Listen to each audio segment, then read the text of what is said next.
pagi. Apa kabar hari ini? Semoga selalu sehat dan semangat untuk belajar hal-hal baru dan berbagi pengetahuan yang bermanfaat untuk masa depan.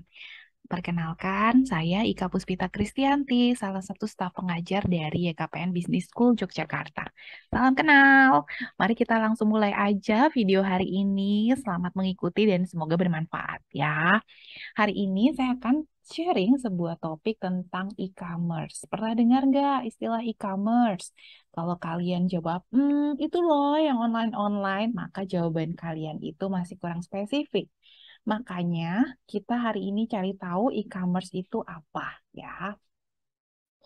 Oke, untuk menyusun materi ini saya mengambil referensi dari bukunya Kenneth Louden yang judulnya E-commerce, Business, Technology, and Society. Oke, pembahasan tentang e-commerce saya mulai dengan survei tentang leading e-commerce site in Indonesia pada kuartal pertama 2022. Mari kita lihat e-commerce di Indonesia itu yang paling hits, yang paling terkenal itu apa aja ya.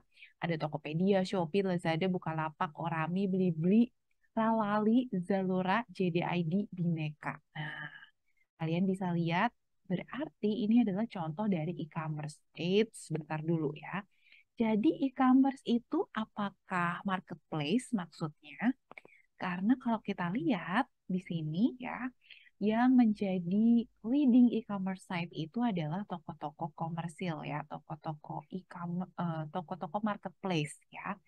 Apakah itu maksudnya e-commerce? Mari kita lanjut. Nah, sekarang saya ngasih lihat iklan dari Gokar. Pernah pakai jasanya Gokar, Gojek, Shopee ya.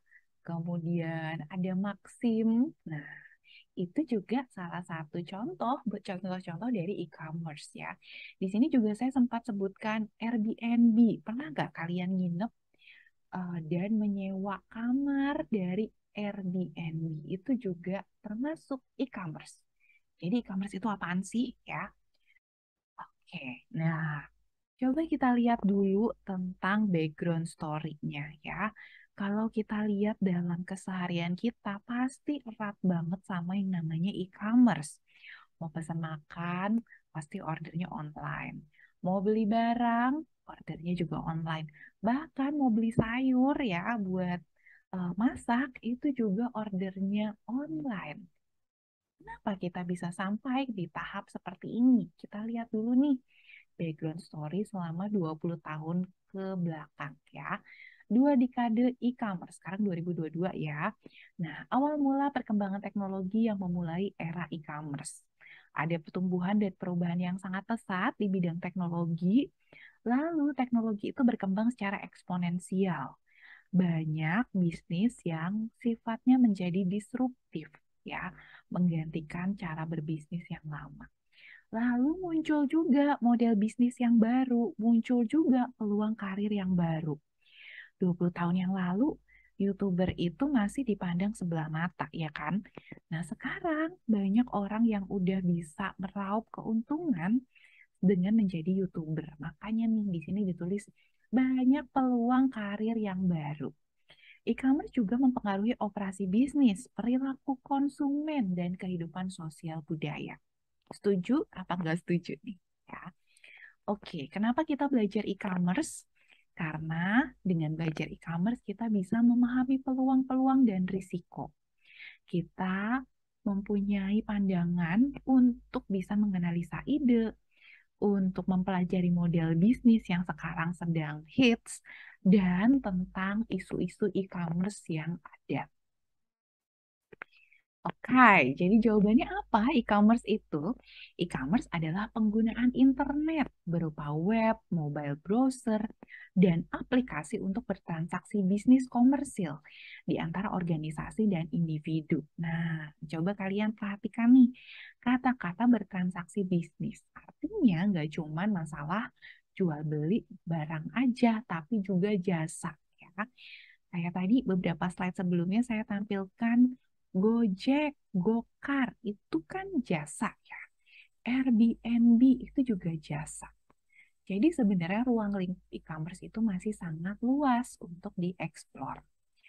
Nah, di sini juga saudara lihat bahwa antara organisasi dan individu, kita itu termasuknya individu ya, customer atau sebagai konsumen, kita itu individu. Jadi, eh, proses transaksi bisnisnya bisa terjadi antara organisasi dengan individu, organisasi dengan eh, personal, atau individu dengan individu ya. Oke, terus ada lagi nih satu istilah selain e-commerce yaitu e-business. Apa tuh e-business? Transaksi dan proses bisnis yang dilakukan secara digital yang dilakukan di dalam suatu organisasi yang melibatkan sistem informasi di dalam kendali perusahaan.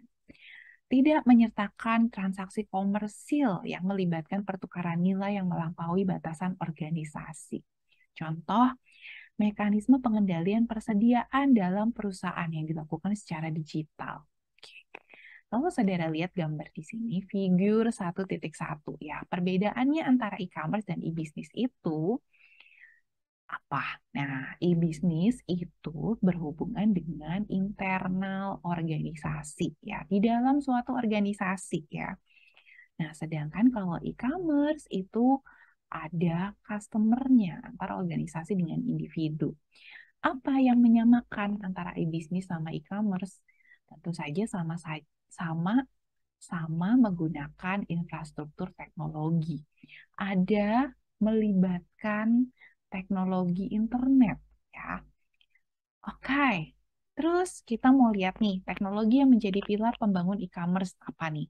Kenapa e-commerce bisa hits banget di tahun ini ya? Karena ada internet, jaringan komputer di seluruh dunia yang dibangun dengan standar tertentu. Lalu yang kedua ada World Wide Web atau kita biasa sebutnya web aja ya. Kalau ditranslate ke Indonesia namanya laman. Sistem informasi yang bekerja pada infrastruktur internet. Ada HTML, ada deep web ya. Lalu yang ketiga adalah karena sekarang kita semua pakai mobile platform, yaitu bagian dari infrastruktur internet yang memungkinkan pengguna mengakses internet dari berbagai mobile device. Biasanya dengan menggunakan mobile apps. Nah, 3 poin ini yang membuat, yang mendorong e-commerce jadi berkembang sangat pesat. Oke, next kita mau lihat tren utama dalam e-commerce dalam 2 tahun terakhir, 2020 sampai 2021 ya. Ada tren bisnis, ada tren teknologi, dan ada tren komunitas. Kita ingat awal 2020 itu pas pandemi ya. Pandemi COVID-19 memacu perkembangan e-commerce dan m-commerce. How? Why? Karena waktu pandemi semua orang takut buat keluar. Sementara kita harus tetap melanjutkan hidup, ya. Hidup terus berputar meskipun ada pandemi ya. Makanya pada saat pandemi itu penggunaan e-commerce itu melesat jauh ya. Semua bentuk e-commerce menunjukkan pertumbuhan yang sangat pesat ya. Mau pesan-pesan apa? Tetap dong kita pakai e-commerce, kita pakai teknologi internet ya. Nggak bisa ke pasar, nggak bisa ke supermarket, nggak bisa ke warung, tetap order online ya. Terus tren teknologinya meliputi apa? Mobile platform dan komputasi awan. Siapa yang nggak tahu Facebook, WhatsApp, ya, Snapchat, lalu komputasi awan itu cloud computing ya. Dan semakin familiar juga dengan perlengkapan yang ada embel-embel smartnya. Smartwatch, smart speaker, smart light bulb ya. Kita kenal dengan merek Amazon Echo, Google Home ya. Lalu kemudian tren komunitas. Apa nih? Konten yang dihasilkan pengguna dan bisa dipublish online, bisa berbagi secara online.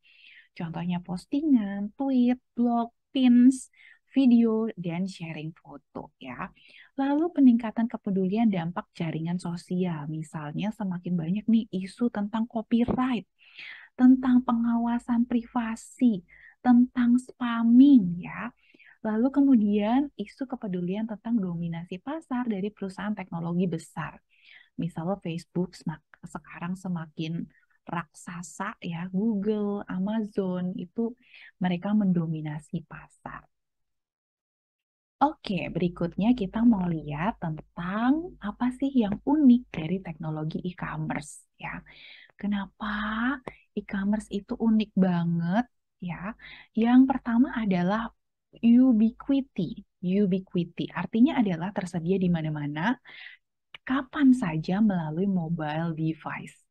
Kalau kita nggak bisa tidur, misalnya ya tengah malam, buka Shopee sambil nunggu ngantuk ya.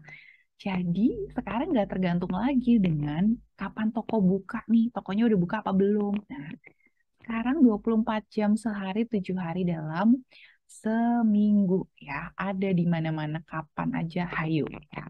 Ubiquity. Lalu yang kedua adalah global reach, bisa menjangkau seluruh dunia.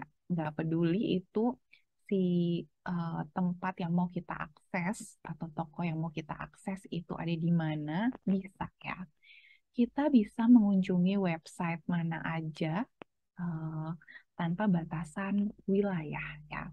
Lalu yang ketiga universal standard, terdapat status standar teknologi, lalu ada information richness. Informasi yang kita terima itu nggak cuman dalam bentuk teks, nggak cuman dalam bentuk suara, tapi ada video, ada audio, ada pesan teksnya juga. Ya. Lalu yang kelima, interactivity. Teknologi itu bekerja melalui interaksi dengan pengguna. Ya. Contohnya apa? Misalnya kalau kalian belanja online di Shopee, ya, kalau misalnya ada kendala bisa langsung di chat, ya. Maka ada interaksi antara pengguna, ya. Lalu yang keenam adalah information density. Teknologi mengurangi kos informasi dan peningkatan kualitas. Kebayang gak sih beberapa dekade yang lalu, kalau misalnya kita itu mau kirim teks, mau kirim pesan, itu harganya masih mahal banget. Kayak satu kali SMS tuh 300 atau 500 rupiah. Sekarang ketika kita mau menghubungi seller atau penjual ya, mau pesan sesuatu itu hampir 0 rupiah. Nggak usah bayar ya. Semuanya sudah dibebankan dengan layanan internet.